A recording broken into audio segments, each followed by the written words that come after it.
2 years ago, Mark walked out on our 8-year marriage, leaving me to pick up the shards of a life I thought we built together. No warning, no explanation, just a note on the fridge saying he'd found someone who gets me. That someone was Claire, his coworker, 10 years younger, with a laugh that grated like nails on a chalkboard. Now, they were expecting their first child, and I was supposed to show up, smile, and clap for their joy. The audacity burned. I sat at my kitchen table, staring at the email on my laptop, the cursor blinking like it was mocking me.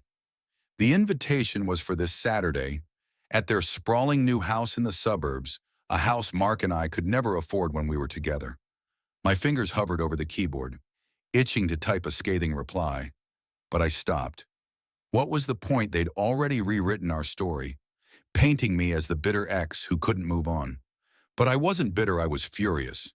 Furious at Mark for discarding me, at Claire for her smug superiority, and at myself for still caring. The phone rang, snapping me out of my spiral. It was my best friend, Lena, her voice a mix of concern and exasperation. "Anna, you're not seriously considering going, are you?" she asked. I could hear her pacing, probably clutching her coffee mug like a lifeline. Lena had been there through every tear-soaked night after the divorce. Every moment I doubted my worth.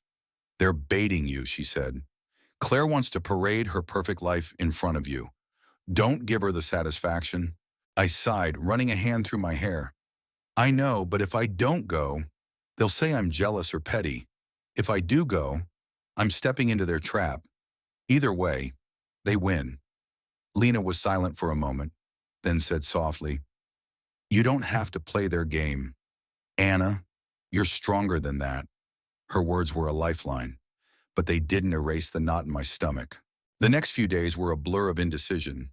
I'd open the email, read it again, and close it. I'd drive past the bakery where Mark and I used to get Sunday croissants, and the memories would hit like a tidal wave. We'd been happy once, hadn't we? Or was it all a lie? The more I thought about it, the more I realized this wasn't just about a baby shower. It was about power, Mark and Claire asserting theirs, and me deciding whether to let them. Saturday morning arrived, and I stood in front of my mirror, trying on outfits like armor. A red dress felt too bold, a black one too mournful. I settled on a simple navy blouse and jeans, understated but confident. If I was going to this circus, I'd do it on my terms. I grabbed a small gift, a generic baby book, because showing up empty-handed felt like admitting defeat. Their house was exactly as I'd imagined, a McMansion with manicured lawns and a driveway lined with luxury cars. Balloons in pastel pinks and blues floated above the entrance, and laughter spilled out from the backyard. I parked, took a deep breath, and walked in, my heart pounding like a war drum. Claire spotted me immediately. "Anna, you made it," she squealed, her voice dripping with fake warmth. She wore a flowing white dress that accentuated her baby bump, her blonde hair cascading in perfect waves. Mark stood beside her, his smile tight, like he hadn't expected me to show. "We're so glad you're here," Claire continued, her eyes glinting with something that wasn't joy triumph. Maybe. The party was a spectacle. Tables groaned under the weight of catered food, a string quartet played in the corner, and guests milled about, cooing over Claire's glow. I recognized a few faces, mutual friends from my marriage, who drifted to Mark's side after the split. They gave me awkward smiles, unsure how to navigate the ex-wife in the room. I kept my chin up, nodding politely, but inside I was screaming. Why was I here to prove a point, to torture myself? Then I saw her, Mrs. Delaney, Mark's mother. She'd always been kind to me, even after the divorce. She approached, her eyes soft with sympathy. "Anna, you didn't have to come," she whispered, squeezing my hand. "This must be so hard." Her words cracked something in me, but I forced a smile. "I'm fine," I lied. She didn't push, but her presence was a small comfort in the sea of discomfort. As the afternoon wore on, Claire made a point of parading me around, introducing me as Mark's ex, who's so supportive, each introduction felt like a jab. her smile ablaze. Mark, meanwhile, avoided me, busying himself with guests or fussing over Claire. I wondered if he felt any guilt, or if he'd rewritten our history so completely that I was just a footnote. The breaking point came during the speeches.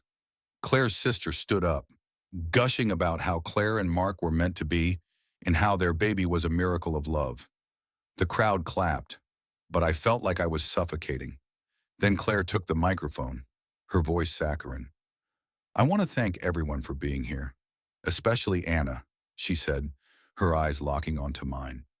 "It means so much that you're here to celebrate our new chapter." The room went quiet, all eyes on me. My face burned, but I stood, forcing a smile. "Congratulations." "Claire," I said, my voice steady despite the storm inside. "I wish you both the best." The words tasted like ash, but they were my armor. I wouldn't let her see me crumble. Then Mark spoke, his voice low. "Anna, I know this isn't easy. Thank you." His eyes met mine for the first time that day, and for a fleeting moment, I saw the man I'd loved, the one who'd made me laugh until my sides hurt, who'd promised me forever. But that man was gone, replaced by someone who thought I owed him my grace. I excused myself to the bathroom, splashing cold water on my face, staring at my reflection. I realized something. This wasn't about them. It was about me. I didn't need to prove anything to Mark or Claire. I'd survived the worst betrayal of my life, rebuilt myself piece by piece, and I was still standing. They could have their party, their baby, their perfect life. I didn't need their validation. When I returned, I made my way to the gift table, placed my book down, and slipped out quietly.